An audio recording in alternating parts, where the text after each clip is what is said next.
నమస్తే welcome to four sights TV. ఒడిశాలోని ప్రసిద్ధ పుణ్యక్షేత్రం పూరి జగన్నాథ్ ఆలయం సార్వత్రిక ఎన్నికల సమయంలో సరికొత్త చర్చకు కేంద్ర బిందువుగా మారింది. జగన్నాథ్ ఆలయంలో రత్న భండార్ తాళం చెవులను ఎన్నికల ప్రధాన అస్త్రంగా బీజేపీ మలుచుకుంది.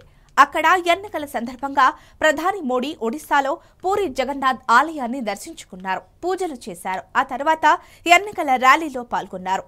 అంతటితో ఊరుకోకుండా అత్యంత పురాతన చరిత్ర ఉన్న రత్న భండార్ తాళం చెవులు ఏమయ్యాయి అంటూ డౌట్ లేవనెత్తారు. అక్కడ నవీన్ పట్నాయక్ పాలనలో దేవాలయాలకే రక్షణ లేదంటూ అటు ఆధ్యాత్మిక అంశాన్ని ఇటు రాజకీయ పరమైనటువంటి అంశాలను కూడా ప్రస్తావించి ప్రభుత్వాన్ని నిందించారు. దీంతో రత్న భండార్ అంశం నేషనల్ పొలిటికల్ డిస్కషన్స్ లో ఇప్పుడు భాగమయ్యింది. భక్తులను కాపాడటానికి దేవుడున్నాడు, మరి ఆ దేవుడు సంపదను కాపాడటానికి ఎవరున్నారు? ఆ దేవుడే కాపాడుకోవాలా? ఇదే ఇప్పుడు రాజకీయంగా ఆధ్యాత్మికంగా చర్చనీయాంశంగా మారిన వ్యవహారం.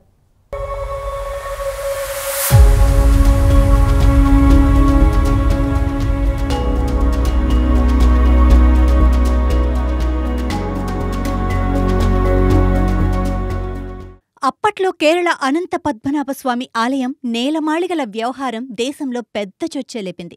నెలల తరబడి పద్మనాభుడి సంపదపై దేశ ప్రజలు చర్చించుకున్నారు. ఇప్పుడు రత్న భండార్ చుట్టూ రాజకీయం తిరుగుతోంది. ప్రసిద్ధిగాంచిన జగన్నాథ్ ఆలయంలోని రత్న భండార్ తాళాలు కనిపించకుండా పోయి 6 ఏళ్లైంది. రత్న భండార్ తాళాలు తమిళనాడుకు వెళ్లటంతో విచారణ కమిషన్ నివేదికను 6 ఏళ్లుగా అటకెక్కించారని మోడీ ఆరోపించారు. అధికారంలోకి వచ్చిన తర్వాత న్యాయ నివేదికను బహిరంగపరుస్తామని హామీ ఇచ్చారు.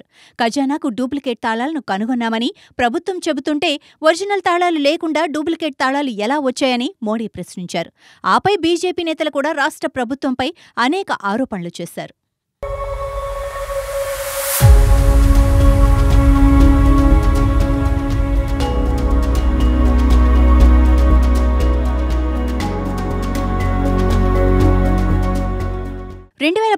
ఏప్రిల్ 4న ప్రభుత్వం రత్న భండార్ను పరిశీలించేందుకు ప్రయత్నించి విఫలమైంది. 16 మంది సభ్యులున్న బృందం ఆలయ నిర్మాణ స్థితిని పరిశీలించేందుకు హైకోర్టు ఆదేశం మేరకు వెళ్లగా రత్న భండార్లోని గ్రిల్స్ బయటి తాళాలు కనిపించలేదు. దీనిపై ముఖ్యమంత్రి న్యాయ విచారణకు ఆదేశించగా 2018 నవంబర్లో కమిషన్ 344 పేజీల నివేదికను సమర్పించింది. అయితే రాష్ట్ర ప్రభుత్వం ఈ నివేదికను బహిరంగపరచలేదు. న్యాయ విచారణకు ఆదేశించిన రోజునే అప్పటి పూరీ జిల్లా కలెక్టర్ రహస్యంగా పంపిన కవరును కనుక్కోగా దానిపై అంతర్గత రత్న భండార్ నకిలీ తాళాలు అని రాసి ఉండటంతో వివాదం మరింత ముదిరింది. కేంద్ర హోంమంత్రి అమిత్ షా మే 15న కటక్లో జరిగిన బహిరంగ సభలో మాట్లాడుతూ ఖజానా తాళాలపై న్యాయ కమిషన్ నివేదికను బీజేపీ ప్రభుత్వం బహిరంగపరుస్తుందన్నారు. రాష్ట్ర అసెంబ్లీ ఎన్నికల్లో బీజేపీకి సంబంధించిన ఎన్నికల మేనిఫెస్టోను విడుదల చేస్తూ బీజేపీ విజయం సాధించిన తర్వాత రత్న భండార్లో కనపడని తాళాలపై బీజేపీ దర్యాప్తు ప్రారంభించింది. తాళాలను కొనుగోలు చేస్తుందని బీజేపీ నడ్డా తెలిపారు.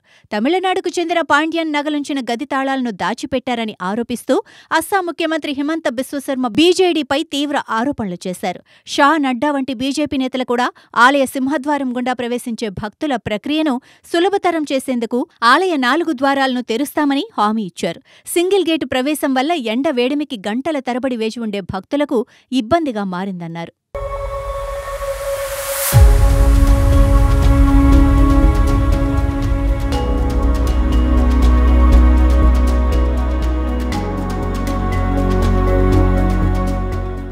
ఈ ఆరోపణలపై బీజేడీ అధికారికంగా స్పందించలేదు. ఒరిస్సా హైకోర్టు తీర్పును అనుసరించి రత్న భండార్ జాబితాను పర్యవేక్షించడానికి ఈ ఏడాది మార్చిలో రాష్ట్ర ప్రభుత్వం రిటైర్డ్ సుప్రీంకోర్టు న్యాయమూర్తి జస్టిస్ అరిజిత్ పసాయత్ నేతృత్వంలో 12 మంది సభ్యుల కమిటీని ఏర్పాటు చేసినందున పార్టీ ఆరోపణలను పట్టించుకోదని సీనియర్ బీజేడీ నాయకుడు చెప్పాడు. ఈ సమస్య ఎన్నికల ఫలితాలపై ఎలాంటి ప్రభావం చూపదని మాకు తెలుసు. బీజేపీ నేతలు ప్రధాని మోడీలో ఆరోపణలు చేయనివ్వండి అని ఒక బీజేడీ నాయకుడు అన్నాడు. ముఖ్యమంత్రి నవీన్ పట్నాయక్తో సహా చాలా మంది రాజకీయ నాయకులు జగన్నాథుని ఆశీస్సులు కోరుతూ ఎన్నికల ప్రచారాన్ని ప్రారంభిస్తారు. బీజేడీ ఈ ఏడాది ప్రారంభంలో జగన్నాథ పరిక్రమ ప్రాజెక్టులో భాగంగా భక్తుల కోసం ఆలయ సరిహద్దు గోడ చుట్టూ కారిడార్ సృష్టించి రాజకీయ లబ్ధిని పొందేందుకు ప్రయత్నించిందని ఆరోపిస్తూ భగవంతుని నిధి సురక్షితంగా ఉందా లేదా అన్నదాని గురించి తెలుసుకోవటానికి రాష్ట్రంలోని ప్రతి ఒక్కరికీ హక్కు ఉందని బీజేపీ నాయకుడు భర్తృహరి మహతాబ్ అన్నారు.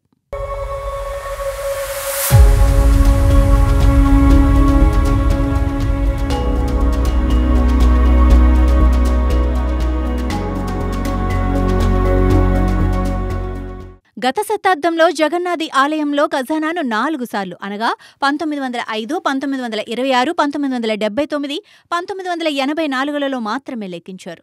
రత్న భాండార్లో 2 గదులు ఉండగా వాటిని కిత్తర్ భాండార్ అనగా అంతర్గత ఖజానా, బాహు ట్రెజరీ బహిర్గత ఖజానా అని పిలుస్తారు. శ్రీ జగన్నాథ ఆలయం 1960లోని నియమ నిబంధనల ప్రకారం వాటికనుగుణంగా రత్న భాండార్లోని ఆభరణాలు 3 రకాలుగా వర్గీకరించబడ్డాయి.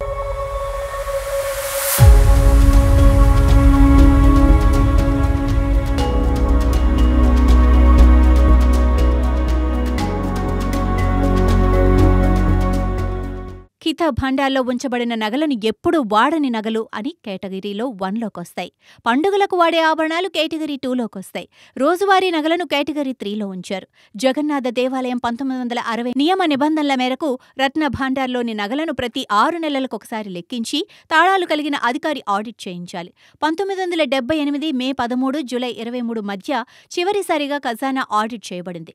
ఆలయ అధికారిక చరిత్ర అయిన మాదాల పంచి ప్రకారం రాజు అనంగభీమ ముక్కోటి దేవతల ఆభరణాలను సిద్ధం చేయటానికి దాదాపు 1.5 క్వింటాళ్ల బంగారాన్ని విరాళంగా ఇచ్చాడు. రత్న భండార్లో సుమారు 140.47 కిలోల బంగారు ఆభరణాలు, 198.79 కిలోల వెండి ఆభరణాలు, పాత్రలు ఉన్నాయని ఆలయ నిర్వాహకులు గత నెలలో హైకోర్టులో దాఖలు చేసిన అఫిడవిట్లో తెలిపారు. జగన్నాథ దేవాలయం 12వ శతాబ్దానికి చెందింది. ఉపయోగించని నగలన్నీ రత్న భండార్లో ఉంచుతారు. దీని తాళాలు తీయాలంటే రాష్ట్ర ప్రభుత్వ ప్రత్యేక అనుమతి తప్పనిసరి. ఒక తాళం Shri Jagannath temple administration chief వద్ద ఉండగా మరొకటి పట్టాజోషి మహాపాత్ర వద్ద ఉంటుంది. వీరు మాత్రమే తాళాలకు, దేవాలయ విషయాలకు బాధ్యత వహిస్తారు.